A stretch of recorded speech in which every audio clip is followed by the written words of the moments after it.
தற்போதைய அண்மை செய்தியை பார்த்துக் கொண்டிருக்கிறோம். திருவண்ணாமலை மாவட்டம் ஆரணி அருகே சதுப்பேரிபாளையத்தில் கிணற்றில் விளையாடிய 2 பள்ளி மாணவர்கள் நீரில் மூழ்கி உயிரிழந்திருக்கிறார்கள். இது தொடர்பான கூடுதல் விவரங்களோடு இணைகிறார் செய்தியாளர் மோகன். விவரங்களை பதிவு பாலா. திருவண்ணாமலை மாவட்டம் ஆரணி அருகே சதுப்பேரிபாளையம் கிராமத்தைச் சேர்ந்த மேகநாதன் துர்கா தம்பதியரின் மகள் மோனிஷா மற்றும் அதே கிராமத்தைச் சேர்ந்த அண்ணாமலை அரசு தம்பதியரின் மகள் சிவரஞ்சினி ஆகியோர் ஆரணி அருகே உள்ள தச்சூர் அரசு மேல்நிலைப் பள்ளியில் 10ஆம் வகுப்பு படித்து வருகின்றனர். இந்த நிலையில் நாளை 10ஆம் வகுப்பு ஆங்கில பொதுத் தேர்வு நடைபெறவுள்ளது. அதே கிராமத்தைச் சேர்ந்த மோனிஷா மற்றும் சிவரஞ்சினி உட்பட 4 மாணவிகள் ஒன்றாக இணைந்து வீட்டில் படித்துள்ளனர்.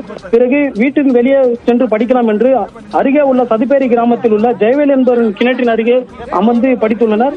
அப்போது சிவரஞ்சினி மற்றும் மோனிஷா 2 மாணவிகளும் கிணற்றில் அருகாமல் படித்து முடித்துவிட்டு நீச்சல் கற்றுக்கொள்வதற்காக கிணற்றில் இறங்கியுள்ளனர். கிணற்றில் சேரி மாட்டிக்கொண்டதால் 2 மாணவிகளும் இறந்துள்ளனர். மேலும் மேலே இருந்த 2 மாணவிகள் அக்கம் பக்கத்தினர் கூச்சலிட்டு வரவேற்பதற்குள் மாணவிகள் நீரில் மூழ்கி பரிதாபமாக இருந்துள்ளனர். பின்பு இந்த சம்பவம் குறித்து ஆரணி தீயணைப்புத் துறையினருக்கு தகவல் தெரிவிக்கப்பட்டது.